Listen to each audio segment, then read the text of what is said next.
ایک جادوئی جنگل تھا، روشنی اور زندگی سے بھرا ہوا۔ یہاں سب جانور محبت سے رہتے تھے، مگر کہیں دور ایک خطرہ چھپا ہوا تھا۔ آج میں کسی نہ کسی کو ضرور پکڑوں گا، کوئی میری چال سے نہیں بچے گا۔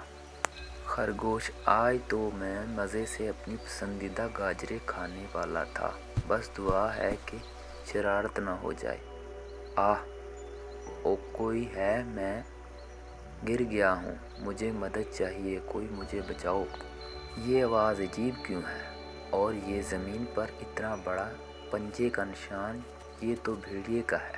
ہاں ٹھہرو، میرے ذہن میں ایک زبردست خیال آ گیا، اب دیکھتے ہیں بھیڑیا کیسے نہیں بھاگتا۔ سن لو، اچھا ہوا میرا دوست ہاتھی بھی آ رہا ہے، اور وہ بہت غصے میں ہے، وہ بس چند لمحوں میں پہنچنے والا ہے۔ اوہ ہاتھی، وہ بھی غصے میں، یہاں سے جا رہا ہوں، بچاؤ۔ یوں خرگوش کی ہوشیاری نے سب کو بچا لیا، اور جنگل نے سیکھا کہ سمجھدار بہادری اور سچائی ہمیشہ جیتتی ہے۔